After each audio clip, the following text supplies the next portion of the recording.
Hi, my name is Layton. I'm an intuitive, a mystic, and an anthroposophist. So I am going to be covering in the future a lot more on anthroposophy and different anthroposophical concepts, which is a little nerve-wracking because there is quite a bit of controversy within the anthroposophical community. I do not consider myself to be part of that community in the very same way that, despite being a lesbian, I do not consider myself to be part of the LGBT community. I am rogue. I'm just someone who studies Steiner. I'm someone who has my own clairvoyant perceptions, and I really like to evolve upon his work, and I quite honestly think that's what we are intended to do. So I wanted to talk today about specifically the guardian of the threshold, and it has massive controversy around it, and it's very misunderstood. It is an extremely misunderstood topic. And about that, I just want to say that Rudolf Steiner has authored tons of books, but on top of that, over 6,000 lectures. His body of work is absolutely massive. I mean, it's really magnificent.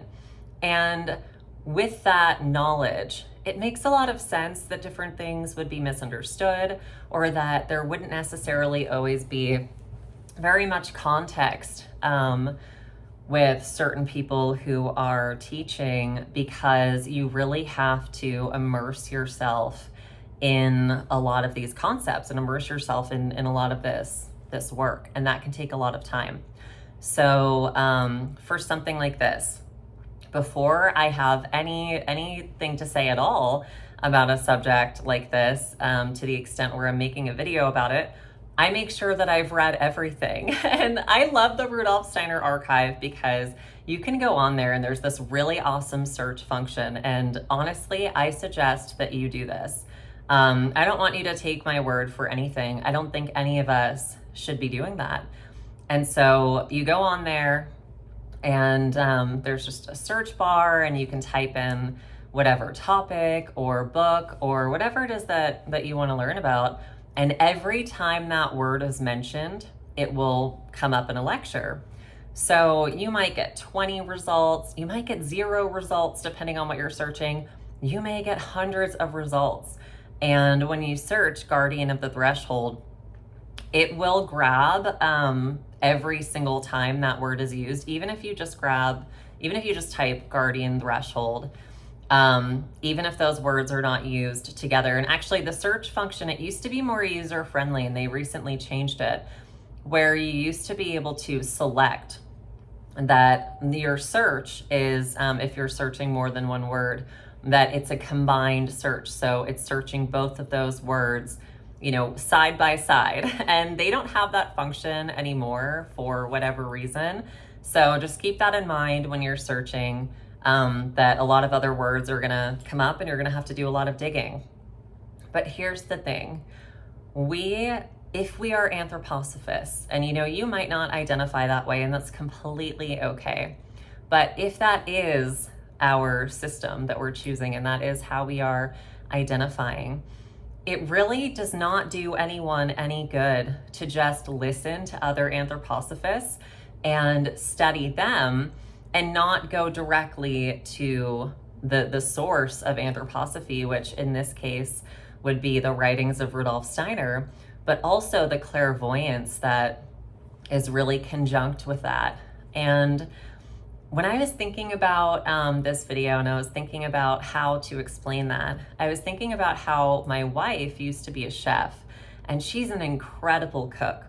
And sometimes she will be telling me, because I'll be craving something and she's not home to make it, and she says, well, you just do X, Y, and Z, and you throw this stuff together and you put it in the pan, and then I make it, and it's nothing like when she made it, because I'm not a chef. So I'm missing these key elements. And, yes, if I continue to practice over and over and over again, maybe I'll get to a point where it tastes a little bit more like what she makes. But she has so much more knowledge than I do, and so much more experience. And so when it comes to anthroposophy, it's important to understand that Rudolf Steiner was not only a visionary, he was specifically a clairvoyant. And one of the things that I see as being a very big issue within anthroposophical communities, because, we're not a monolith, it's not just one community, is that we have so many people that are studying his work. And I mean this as gently as possible. So many people that are studying his work, and they are processing it mentally and they are processing it emotionally. And it has so many amazing benefits, but then they're teaching and they don't have that clairvoyant sight. And to be completely frank, that is going to impact the teaching. It is. It is going to impact the way that these things are received, because you do, to some extent, need that level of understanding. And I think that that is one of the issues with this topic, the guardian of the threshold, and how misunderstood it is. And another thing that makes this topic incredibly misunderstood is the fact that the lower doppelganger or the lower double is extremely misunderstood. So if you don't understand the lower doppelganger or the lower double, then you're certainly not going to understand the guardian of the threshold, because these two things go hand in hand, despite the fact that they are not the same entity.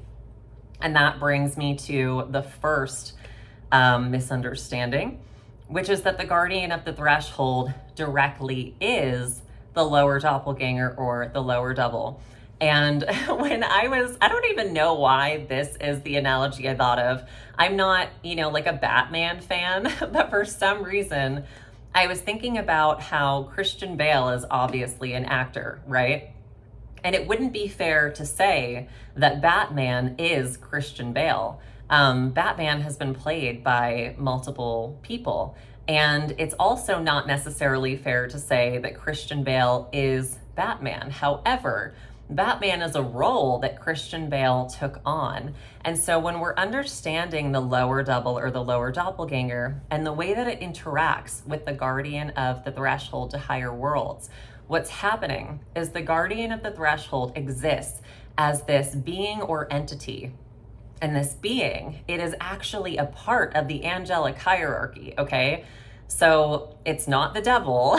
People need to stop saying that. It is not the devil. It's not something demonic, but it can manifest that way depending on what's in you. And I'll get to that a little bit later. But what happens is we reach a point in our path to initiation, right? Where we have to have a certain point of awareness, of character development, of integrity. And we also have to have cleansed the lower double or the lower doppelganger to a certain extent. And if we don't do that, then we will not be prepared to pass into higher worlds.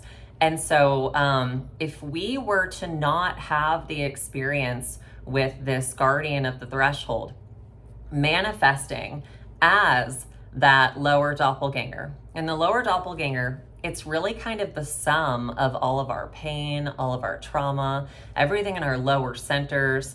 It is where we have our selfishness, our greed, our envy, our hatred, our jealousy, all of these things. And it kind of exists as its own entity. It very much in the same way as the fact that we have our higher self. So if you think of like those cartoons where you have the devil on your shoulder and the angel on your shoulder or something, that would be a good way of looking at it. But at the same time, what happens is we can actually cleanse and purify that lower doppelganger as we heal and as we integrate. And so when we enter into this relationship with it, where we are becoming very aware of what's in it, we know we have that greed. We know we have that pride. We know we have that selfishness. We know we have this pain and this trauma that has completely warped us and shifted us and changed us. And we're owning that. We're honoring that. And we are dedicating ourselves to healing and dedicating ourselves to purification. And so we invite Christ in. We invite Christ in and we awaken the heart center. And through the etherization of the blood, which I'm not going to get into in this video because it would be too long, but I have spoken about this in blog posts on my website and in other YouTube videos. Actually, even in my my most recent YouTube video before this one. But through the etherization of the blood, we are communing and connecting with these higher forces that are imbued within our bloodstream, and they are moving all throughout our bloodstream. And everything that comes into contact with these higher forces, with the Christ impulse that is now moving within us, is redeemed. It's purified. And so it's definitely important that we understand that. And so as we begin to kind of do that and cleanse out the lower doppelganger, and it's not even just, I should say, it's not even just the cleansing out of it. You know, we're not removing everything that's there. That won't be possible as long as we are alive on this earth. We are always going to have remnants of it. But we are distancing ourselves from those impulses. It's no longer something that we feel a draw towards because we are becoming so much more connected to our higher self. But even if we still have a ton of crap in there, our awareness and recognition of what's in there helps us to recognize it. And so when we have this experience with the guardian of the threshold, it is not the guardian of the threshold. It's not the devil. It's not evil. It's not an adversary. This is one of the most profane ways that we could possibly look at this. And honestly, I don't think that people have bad intentions when they say these things. I think that there are any number of reasons why someone could misunderstand this topic.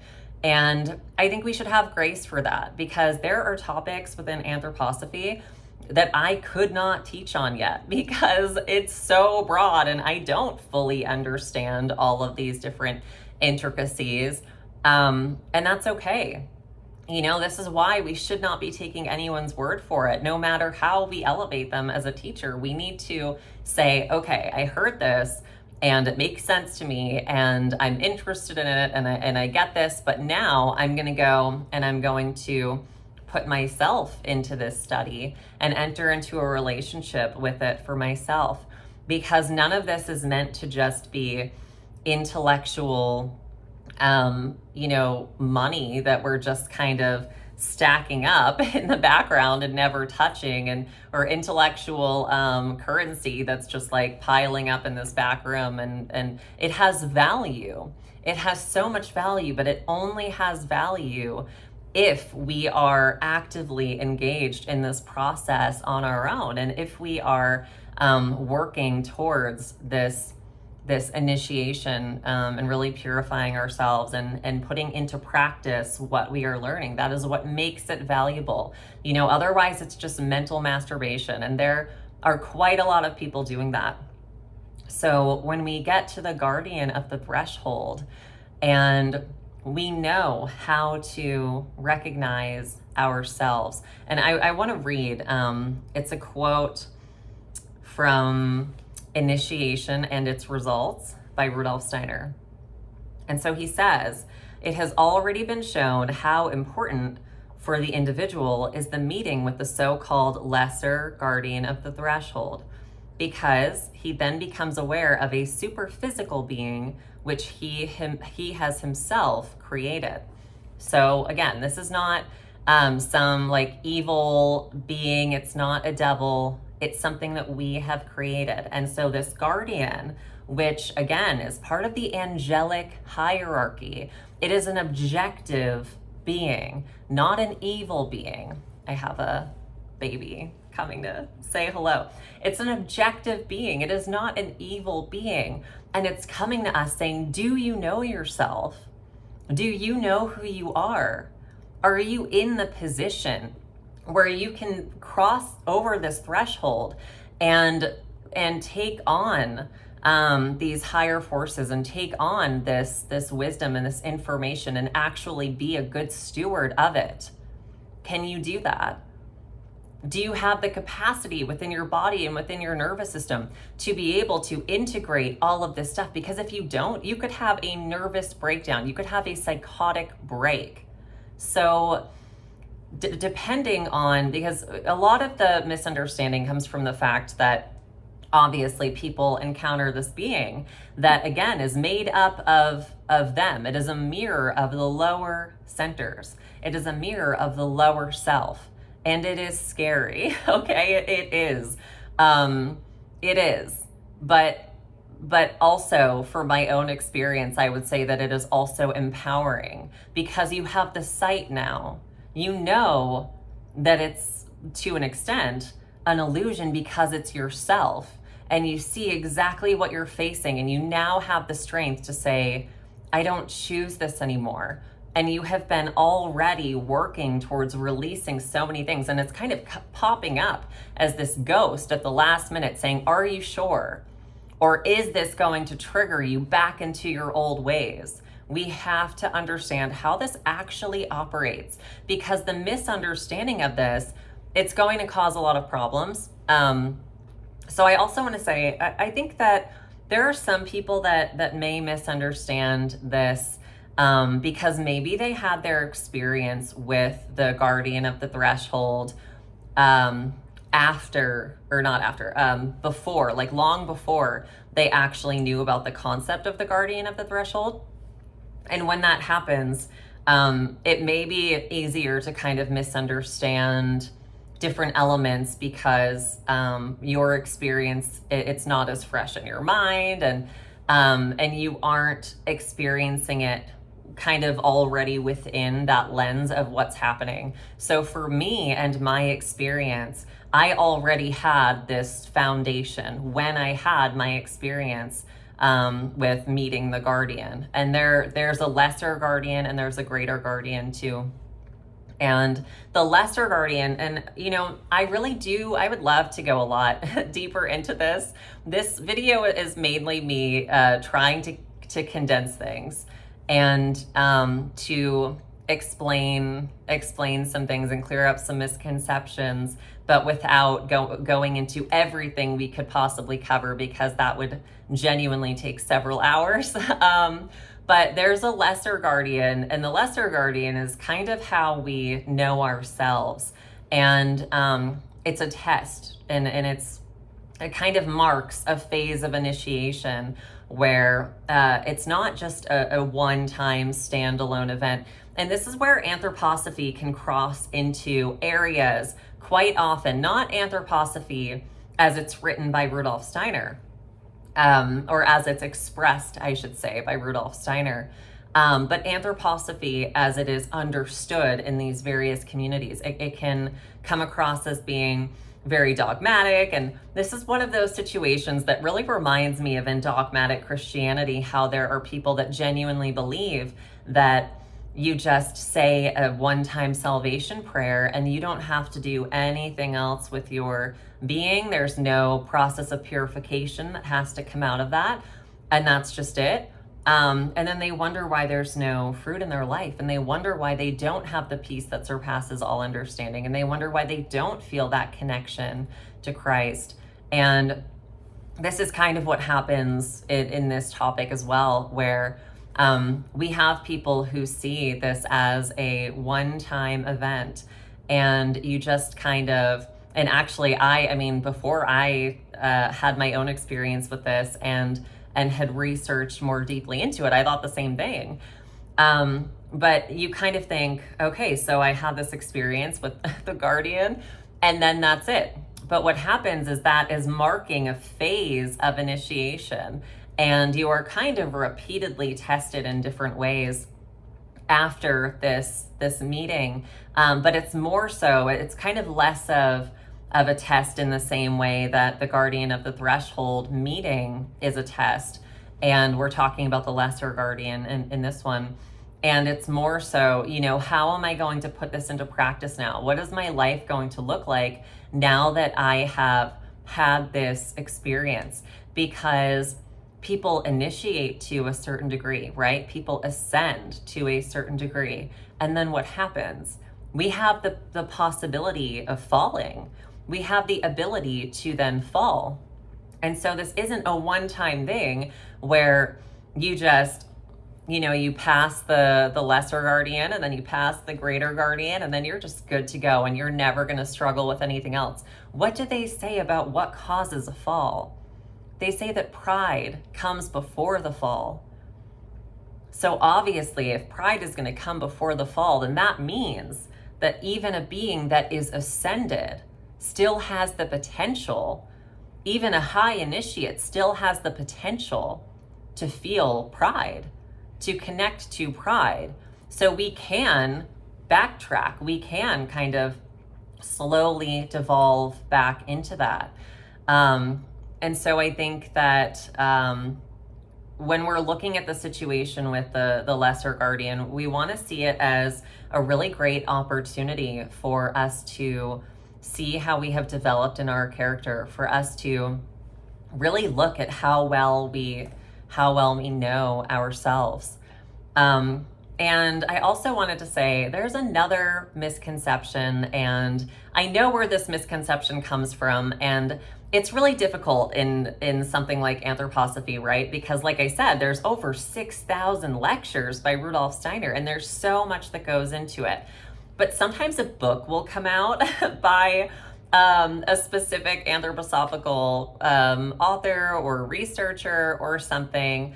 And I think that people kind of assume, this is everything about this topic, when that's not necessarily the case. And so there is also this misunderstanding that the lower doppelganger or the lower double that we have to face when we are facing the guardian of the threshold, when we are coming up at that point where we are facing the abyss, and right through the gates is access to these higher worlds. But first we have to face this mirror, this reflection of our lower centers. So there's this misconception that is only Ahrimanic. And here's why that's wrong. So first of all, I'm going to read a quote from, let's see. Okay, so this is a Rudolf Quiner. It's because I was reading and speaking at the same time. Rudolf Steiner quote that I'll have to go back and add where this quote was from, because usually I cite it at the end, and I had written it and I did not cite it. So I'm going to have to go back in my description and post it and do that. But he says, thus the pupil acquires the knowledge that Lucifer can manifest in two forms. The first time he manifests is at the crossing of the threshold, when he calls man's attention to the fact that he owes to Lucifer his immortality, saying to him, the gods gave you a destructible body, but I have given you immortality. And when the pupil turns to look, lo, it is the dragon of which we spoke yesterday. Therefore is this form also called the first form of the guardian of the threshold. And I am not going to go super into my experience with the lesser guardian, but I am going to say that, and the reason why I'm not going to give the entire experience is, number one, because it's personal. But the second reason is because it looks different for everyone. And, there are people and teachers that will come out and say, this is exactly what it looks like. And if anything deviates from that, then you didn't meet the guardian. And this is where we're really getting into that dogma. And that is simply not true. And it does make you wonder too about whether or not someone is then encountering their true guardian at the threshold, or because Steiner also says that this is something that doesn't exist and then kind of manifests for each individual. So we each have our own guardian at the threshold. And so it really begs the question, if we have everyone kind of collectively agreeing on something that Steiner did not even say, which is that the guardian can only manifest this one specific way as this one specific image and anything else isn't real, to what degree then is it possible that maybe we are creating egregores and maybe people are having experiences and interactions with something that is not actually the guardian? Just something to think about. And I also want to say, I'm not thinking of any particular like person or teacher. So if you hear someone say something like that and you're like, oh, that's who Leighton was talking about, there is literally not a single name in my mind, but I have heard people say similar, things that are kind of alluding to that in the past. So it's important that we understand that. So when I had my experience with the lesser guardian, it was really interesting because I think because I was going into this with this foundation and with this knowledge, I was kind of able to organize the experience in a way that made a lot of sense to me. I knew exactly what was happening, and that's what made it kind of more empowering. It did not make it less scary, but it made it more empowering. I was actually really terrified. And it was funny. So I tried, when I was having this experience, I actually tried calling on my guides at first and no one was answering. And I was like, oh God. And then I had this realization, it kind of just popped into my spirit. And it was like, you have to do this. No one can do it for you. You have to do this.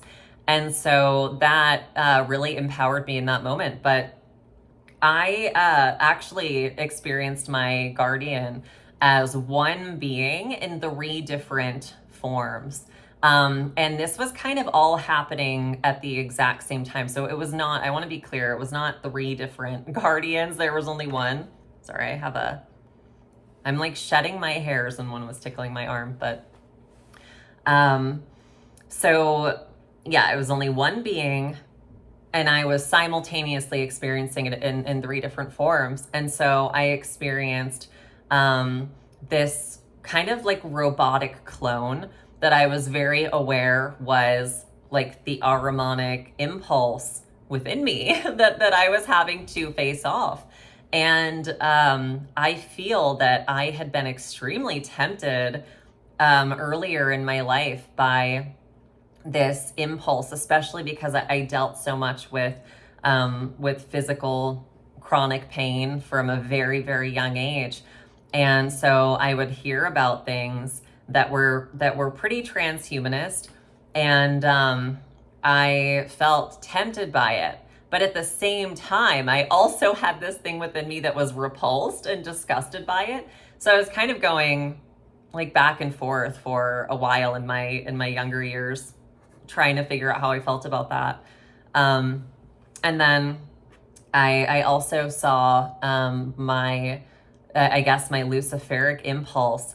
I don't know if you guys have ever seen the movie Lady in the Water. It's one of my favorite movies ever. I recommend it to everyone. It is extremely esoteric and I really, really love it. I just think that it's such a beautiful story.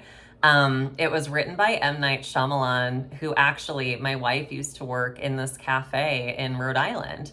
And back when we lived in Rhode Island, we don't anymore, but he would come in, like M. Night Shyamalan would come in to that cafe all the time. And I was like fangirly because I really loved his work in that movie. I just think it is absolutely incredible. So if you haven't seen it, definitely look into it.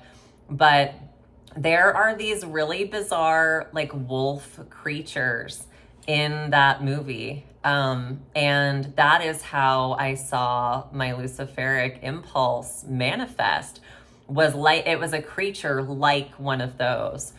And it was really, really interesting. And then the 3rd form that I saw was a very evil looking version of myself, who I actually also saw at my other in my other guardian experience, and it was really something. I'm just gonna say that. So it was really funny because I remember the next day being like, wow, like I totally overcame that experience, and that was incredible, and I did. But what people don't often talk about as much when they talk about the guardian of the threshold is exactly how much after the fact things will kind of arise, as I was saying, to make sure that you are putting it into practice, to prompt you to put it into practice. It's not necessarily a test in the same way, but you are changed. When you have that experience, you are changed. You leave a massive part of yourself, or I shouldn't even say part of yourself, because what you're leaving behind is this chunk of the lower doppelganger that has now been really redeemed and purified and transmuted. But then you're going back into your same life.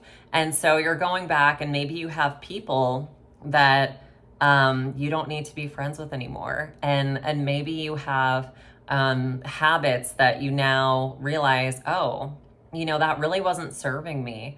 And it's funny because I already was at the point where I had done so much of that, and I had cleared out so much space in my life. But you'll still find things. Even if you really clean house, you'll still find things. So I also wanted to read this quote. It's from GA 270, again, by Rudolf Steiner, where he says, "It is the guardian of the threshold himself who speaks the first words to us if we wish to take the path over the abyss into the realm of spirituality from which we originate. For it is the guardian of the threshold who first admonishes us to look back at our own self in order to seek the foundation of cosmic knowledge in self-knowledge." So there's this misunderstanding that the guardian is trying to prevent us from entering into higher worlds. That is not true. The guardian is trying to prevent us from entering into higher worlds when we're unprepared.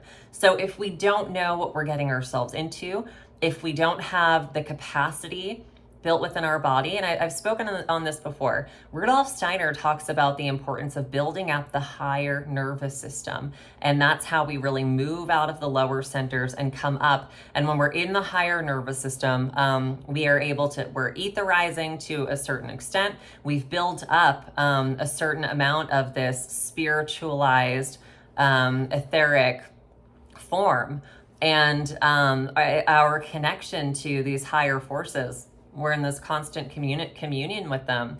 And this is what starts to really prepare us. It prepares the physical body. It prepares us spiritually. It prepares us emotionally. It prepares us mentally. And I also, in my latest video, I was talking about etherization of the blood and neuroplasticity. And in that video, I was talking about how Rudolf Steiner, in the very beginning of his lecture on etherization of the blood, talks about how our thoughts are beings. And so that means that if we're having thoughts that are uplifting and they're positive and they're of higher moral impulses, then it's because we are connecting to these higher beings. And so it's a great way to kind of measure where we're at with that. However, if we are constantly having these intrusive thoughts, and it's things that are very, very dark, very negative, very harmful, thoughts telling you to harm yourself, thoughts telling you to harm other people, thoughts telling you that God isn't real, things like this, that is coming from the lower astral. It is coming from the 8th sphere. It is the influence of these subnatural forces on us. And it is the result of us kind of immersing ourselves in that when we are locked in the lower centers and kind of locked in this trauma. So if we reach the guardian of the threshold and we have to face up against this lower self, this lower double, this clone of us that exists as a manifestation of all of this crap. And it is being worn as a costume in front of us by the guardian at the threshold, who was asking us, can you face this? Are you afraid of this still? Can you overcome this? Because if you can't set those things aside, if you can't heal, if you can't get past it, if you can't recover, then you won't be ready. It's an act of love. So do we feel fear in that sense? Yeah. It's kind of like if a loving parent were to dress up on Halloween and put like a scary demon mask on. Does that mean there's not still a loving parent underneath? They're still there. What we're reacting to isn't them. It's what they are appearing as. And that's just a huge, huge misconception within this topic, that it's going to confuse people, and it's going to kind of, negatively impact things if we don't understand this, that this is a loving act. It is an act coming from a being that is part of the angelic hierarchy. It is coming from a being that is manifesting, saying, I am trying to protect you. And so then when we reach the greater guardian, what is happening is that we're kind of coming up against the guardian of the threshold, not only to make sure that we are prepared, because we have entered ourselves in to a place where, we have passed the lesser guardian, we have cleansed so much of ourselves. And it's really about our relationship with ourselves and how we interact with this information, how we interact with this access that we've been given, with this higher wisdom. But with the greater guardian, we have to prove ourselves to be good stewards. We have to prove that we will take this information and that we will not use it for evil, that we will not share it outside of its time, that we will not use it to build ourselves up and say, look at me and how much knowledge and information I have. None of us should be doing that. Honestly, when I see teachers, especially within the realm of anthroposophy, and I see them actively shaming other teachers, and I do want to say, if someone is teaching something that is very obviously extremely harmful, or they are involved in really, really sketchy things, if you are in the spotlight or you are teaching at all, you need to be prepared to be held accountable. I am prepared to be held accountable. That just comes with the territory. However, we also have to give people grace. We have to understand that everyone is going to make mistakes. I'm going to make mistakes. It's just part of the process. And we can love ourselves through that. And we can raise concerns to each other privately in a loving way.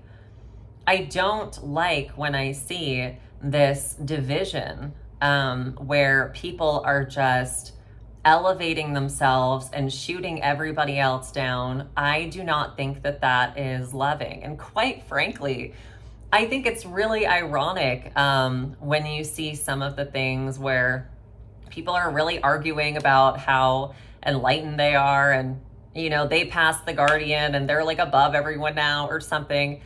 When you face your lower self in that way, you don't have the desire to do that. Genuinely, you really just don't. And it's also because you see every single person as being in a very specific point on their path, that at a point that maybe you don't understand, or maybe the road that they're on right now is building up their discernment for the future, because maybe they're meant to make this mistake. And maybe if it's brought up to them in a loving way, they would actually look at it and be humble enough to kind of take that criticism or take that critique. So I don't like the contest of, I'm the most enlightened. And I honestly think it's ridiculous when we are aiming to teach any of this stuff. I don't want you to take my word for it. My goal is not to create a bunch of people that just sit around on YouTube listening to Leighton all day. In fact, what I want you to do, if you feel called to be on this path, like how I felt called to be on this path, I want you to shut this video off when it's done and go and research this yourself and immerse yourself in it. Rudolf Steiner Archive has everything on there for free. It's accessible. It's really accessible. And you can go on there and you can immerse yourself in this work, and you can enter into your own path, your own relationship with the cosmos, your own relationship with occult science. You can apply these things practically to your life, and then maybe you could turn around and you could be the one teaching. I mean, that would be the most incredible thing that could ever come out of me doing this, you know?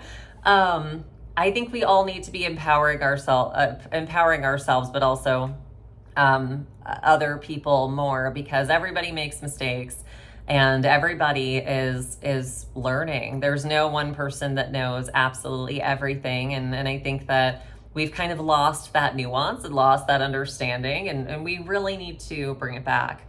So that being said, when I'm talking about so many of the misunderstandings around this topic, I don't have judgment towards people that are approaching this topic in a different way.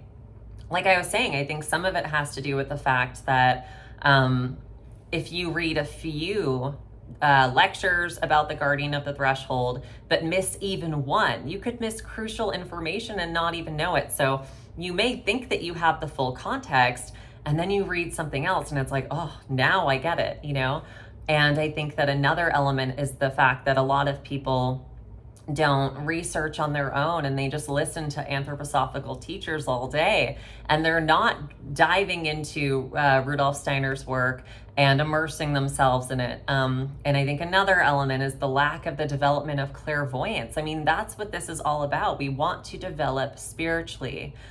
It does not matter if we stack up all of these treasures that we can't actually do anything with. It makes me think of that Bible verse that's talking about accumulating wealth on earth, thinking that you can somehow take it with you when you die. If you die a billionaire, where is that going to go? That's not going to follow you. It's not going to add to your immortal body. It's just going to sit there as pieces of paper that aren't even backed up by gold anymore. It's really, we have to recognize that these things have value. We have to recognize that the value comes from the practical application. The value comes not just from the fact that these are interesting concepts and people like to learn about the occult. Well, what makes it interesting? How about we apply it and find out? How about we experience the Guardian of the Threshold for ourselves? And so that leads me to the next thing. I think that there are people that are speaking on this topic that have not actually had this experience, and they don't have personal experience to pull from, and personal experience is a large part of how we interpret this stuff. So I think that that's everything that I was going to say in this, but let me just look at my notes to make sure.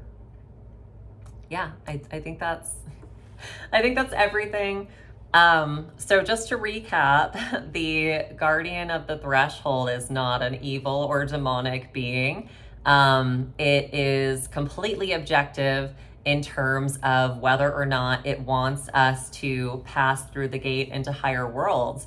It only wants us to pass through if we are worthy of passing through, if we are prepared to pass through, if we can be good stewards when we come out on the other end, And also, the more scary and demonic something seems, well, that's because there's an aspect of ourselves that we're just not facing. And what we don't face becomes more terrifying. And even when we are aware that we are facing certain aspects of ourselves, it's also scary, because it's like, am I strong enough to face this? Can I do this? But I think you can. And when we when we invite Christ into the equation and we really work to live as Christ lived and to just have the Christ impulse within us and to serve other people and to love other people and to forgive other people. I mean, that's half the work. It really truly is. So that's all I wanted to say about that. If you have any questions about the guardian of the threshold, lesser or greater or anything that you want to know about it, please don't hesitate to ask. Sometimes when I'm making videos like this, I don't actually know what people are curious about. In fact, with this, I wasn't sure if anyone would even be interested. But I don't make videos based on what I think people want to watch. I make videos based on what I feel needs to be talked about. So that being said, I had actually had a completely separate video planned that I may still try and record and get out there. But I was feeling, I don't know if this happens to you guys, but when I'm supposed to talk about something, I start getting sweaty palms. And it's like this heat just fills my entire body. And it's just, I feel overcome with this. It's like almost like I have this angelic presence with me saying, okay, now we're going to talk about this. So I also just wanted to mention that if you are new here and you are curious to learn more about the lower doppelganger, I do have a course that I recently released called Overcoming the Lower Doppelganger. And it was the most fun thing that I have ever done. Creating that course, it's over 5 hours of video lectures, which was actually very impressive for me in the sense that I was able to cut it down to only 5 hours because I have the tendency to talk and talk and talk, but I wanted it to not be overwhelming, you know? And then I have I want to say it's like a 23-page, very interactive workbook where there are different journal prompts. I have affirmations. I have some assessments in there. I have vagal toning exercises and activation prayers and all kinds of different things. And when I say activation prayers, I don't mean that in like a weird new age way, like, oh, you pray Leighton's prayer and like that's going to connect you. Although I will say that I engage in something that I call prayer building, which is when I write a prayer and I repeatedly pray it over and over and over and over and over again to really build up the forces behind it and to build up its potency, I guess you could say. And so I do think that impacts things a little bit. I also have a 12-minute somatic guided meditation on there, and I've received really great feedback, which that being said, if you have taken my course and you feel called to leaving me a review, please email that to me at psychicsomatics@gmail.com.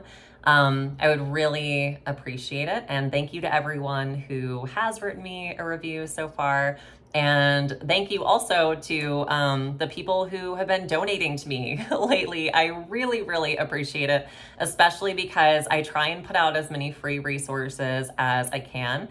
And even with my course, I do have a sponsorship program for those that can't afford it because I mean, the only reason why I do any of this at all is so that other people can have the same experience I had, which was to go from feeling completely lost and hopeless and like your life is just completely meaningless to finding meaning and finding purpose and connecting with Christ and finding peace and really just transforming your life for the better. And finding healing, you know, that's what I want for absolutely every single person. I can very much be kind of like an idealist in my head and see us all as like living under a rainbow, just dancing around or something like that. And I know life isn't like that, but that's why I try and add to that. And I try and help people. So, that being said, thank you so much for listening if you made it this far. thank you for being here. And I deeply, deeply appreciate your presence and deeply appreciate being able to talk about this stuff at all. So thank you. Okay, I'm back with one last thought. I realized something that I totally forgot to mention, which is when I was talking about how so many people misunderstand with the lower doppelganger and see it as only this Ahrimanic double. I meant to clarify that the reason why this is the case is because we do have an Ahrimanic double, and this fits into the teachings around. I have of course, I'm trying to record this. I have a giant hair just flapping in front of my eye. It correlates with the teachings on the greater guardian of the threshold, where we really have to make sure that we are interacting now with society a specific way, that we can be good stewards, that we have overcome the Ahrimanic impulse within us.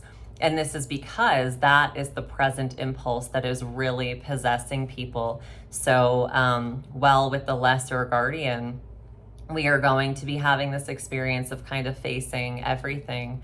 When it comes to the greater guardian, it is more so a representation of how we have overcome that Ahrimanic impulse within ourselves. So I really wanted to just clarify that.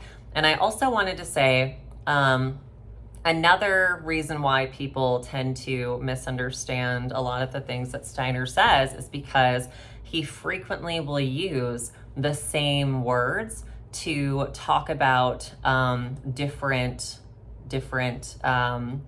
topics, different concepts. For example, he talks about the etheric double, and you might hear about the lower double and the lower doppelganger and think, oh, that's the same thing as the etheric double, but it's not. The etheric double is the vital forces. It's our life body, essentially. And so as we etherize, what we're doing is we are building up the etheric double as essentially this immortal body for us to eventually reside in. When it comes to the lower doppelganger or the lower double, that is actually not associated with the etheric double. That is not the same thing. In fact, the lower double and the lower doppelganger is associated with the astral body, not the etheric body. So the astral body is what gets, mucked up. And that's where we can kind of carry all of this weird stuff. And so we end up having to purify that. And everything that we purify within the astral body, we are also purifying within our physical body. And it is then that spiritualized, purified essence or matter or ether is then being added on to the etheric body or the life body. So it makes perfect sense, why there's so much confusion around these things. I also have found it confusing at times, and that is why if I'm going to talk about one specific subject, I usually will do my best to kind of cross-reference things and make sure that there's not going to be anything else that comes up, any terminology that I may use that may distract or remind someone of something else, which is why I really wanted to add this in. So yeah, just to recap, we do indeed have an Ahrimanic double, but to say that it's only that, and to say that our lower doppelganger is not always, is not also made up of these Luciferic impulses as well, is simply it's a misunderstanding. So I just wanted to clarify that, and with that, I will leave you.